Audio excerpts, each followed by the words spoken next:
लखनऊ, दिनांक 1 नवंबर 2021 लखनऊ के 12 बिरवा आलमबाग स्थित लोक बंधु सरकारी हॉस्पिटल का अनुभव इंडिया समाचार पत्र के ब्यूरो चीफ अमित श्रीवास्तव व उनकी टीम ने लोक बंधु हॉस्पिटल के चिकित्सक अधीक्षक डॉक्टर अजय शंकर त्रिपाठी जी से एक शिष्टाचार मुलाकात की और डेंगू जैसी बीमारी जो मच्छरों से होती है उस पर डॉक्टर अजय शंकर त्रिपाठी जी से एक साक्षात्कार किया, जिस पर डॉक्टर साहब ने काफी बारीकता से डेंगू के बारे में, चिकनगुनिया के बारे में और कोरोना की तीसरी लहर से बचने के लिए इस तरह के इंतजाम हॉस्पिटल में किए गए थे उसके बारे में बताया और मौजूदा समय में डेंगू को लेकर के किस तरह से शासन प्रशासन अपनी तरफ से कोशिश कर रहा है कि बीमारी को जल्द से जल्द निजात मिले, डेंगू जैसी बीमारी से लोगों को निजात मिले। डॉक्टर साहब ने बताया कि डेंगू के लक्षण और उनके बचाव के क्या तरीके हैं, किस तरह से हमें अपने घर के आसपास साफ सफाई पर ध्यान देना चाहिए। आइए देखते हैं अनुभव इंडिया समाचार पत्र news channel bureau chief UP head Amit Shrivastava की यह खास रिपोर्ट।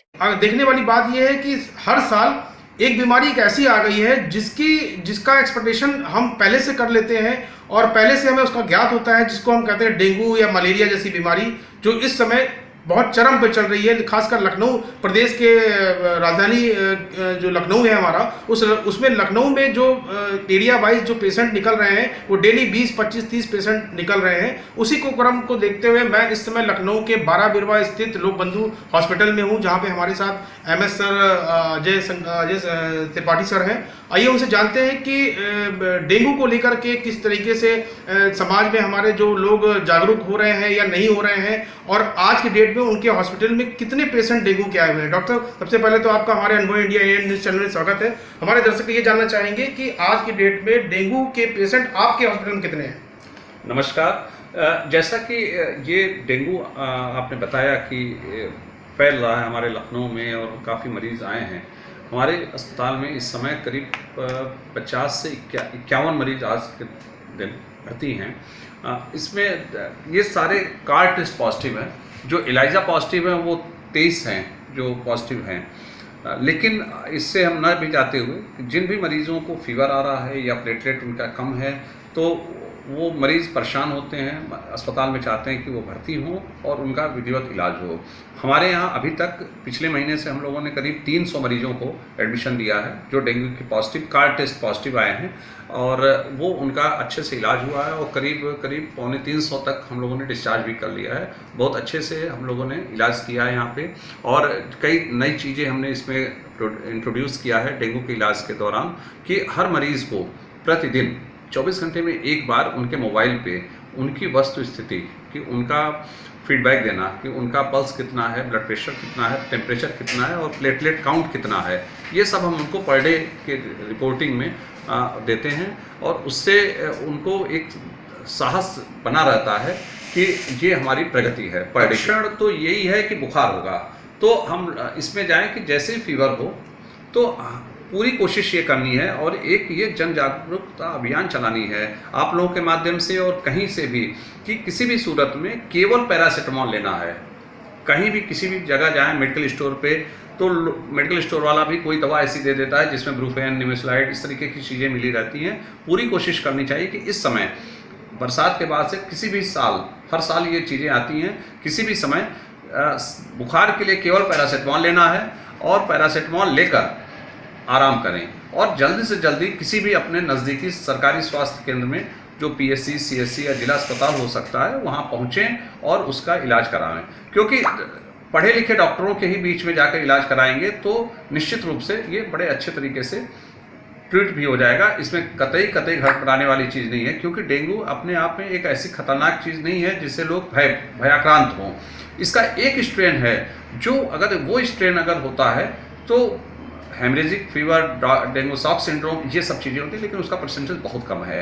नॉर्मली थोड़ा सा बुखार होगा, 3-4 दिन 5 दिन बुखार आएगा, उसके बाद से प्लेटलेट डाउन होता है और वो भी प्लेटलेट डाउन होने में इतना घबराने की ज़रूरत नहीं है। हमारे अस्पताल में इस समय दसियों मरीज ऐसे हैं जिनका प्लेटलेट काउंट 15,000, 20,000 इस तरीके से हैं और उनको प्लेटलेट की भी ज़रूरत नहीं पड़ रही है। वो धैर्य से डॉक्टरों का, फिजिशियन जो हमारे हैं उनका इलाज कर रहे हैं और धैर्य से वो रह रहे हैं, तो इसमें फिर प्लेटलेट की भी उनको ज़रूरत नहीं पड़ रही है और वो ठीक होकर डिस्चार्ज भी हो रहे हैं।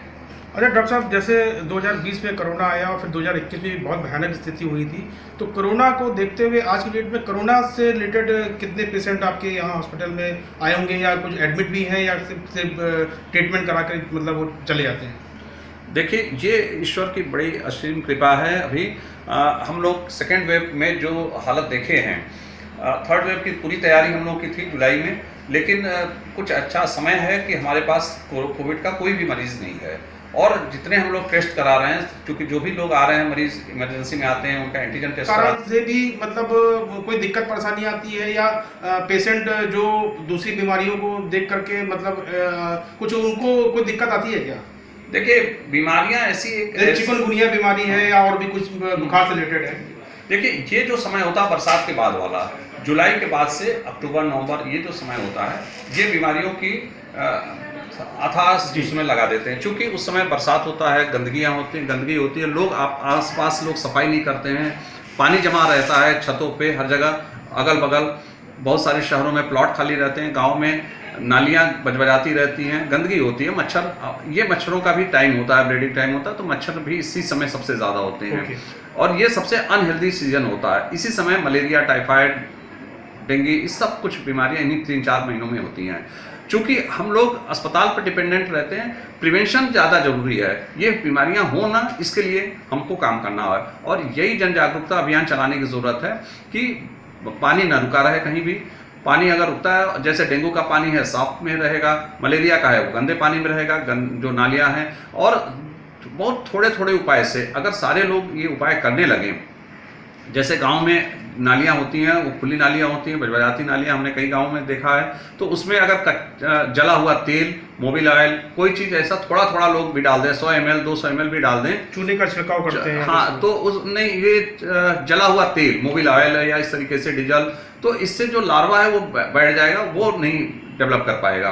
तो ये छोटी छोटी चीज़ें, और सारे लोग जैसे गांव के प्रधान के नेतृत्व में या इस तरीके से लोग इस पर अवेयर हों कि इसका काम करें, तो मलेरिया, टाइफाइड, साफ पानी पिए, अगर जो उबला हुआ पानी पिए, टाइफाइड से बचेंगे, डेंगू से बचेंगे, इसलिए कि दिन वाले मच्छरों से बचें, पूरे आस्तीन का शर्ट पहने, पैंट पहने, तो इससे बचाव आसानी से किया जा सकता है। एक बार बचाव करना ही आसान है, क्योंकि वायरल डिजीज जो भी होती हैं उसका कोई ट्रीटमेंट स्पेसिफिक नहीं है, वो टाइम लेगा ही। तो अगर हम बच सकते हैं, प्रिवेंशन लोगों को लेकर के मन में ये भ्रमित रहता है कि इसके मच्छर काटते हैं और रात में इसके मच्छर जो काटते हैं उससे होता क्या है, कुछ है क्या? तो निश्चित रूप से होता है। हमारे चैनल के माध्यम से हमारे दर्शकों को क्या उपदेश देना चाहेंगे, क्या कहना चाहेंगे थोड़ा सा उसके बारे में? देखिए, एक ही चीज़ है, दिवाली में जैसे हम साफ सफाई करते हैं हर साल, तो ये साफ सफाई हम बरसात से शुरू करते हैं, जून जुलाई से शुरू करते हैं। इर्द गिर्द आप आसपास 4 महीने तक फोकस रखें, तो हम निश्चित रूप से इन बीमारियों से बचे रहेंगे। पानी उबला हुआ पिएं, और जो गंदगी वाली जगह है अपने आप पता चल जाता है, उन जगहों से दूर रहें, तो निश्चित रूप से हम इन बीमारियों से आराम से बच सकते हैं। तो आप थे डॉक्टर त्रिपाठी जी, लोक बंधु MS हैं। इन्होंने सारी चीज़ें बताई कि किस तरीके से लोगों को प्रिकॉशन रखना चाहिए, साफ सफाई कितना रखना चाहिए, और जागरूक रहना चाहिए कि जो हमारे घर के आसपास किसी तरह का कोई गंदगी या पानी का इकट्ठा ना हो, चाहे वो गांव क्षेत्र हो चाहे शहरी क्षेत्र हो। मैं अपने सहयोगी खुर्शीद के साथ अमित श्रीवास्तव, अनुभव इंडिया, लखनऊ।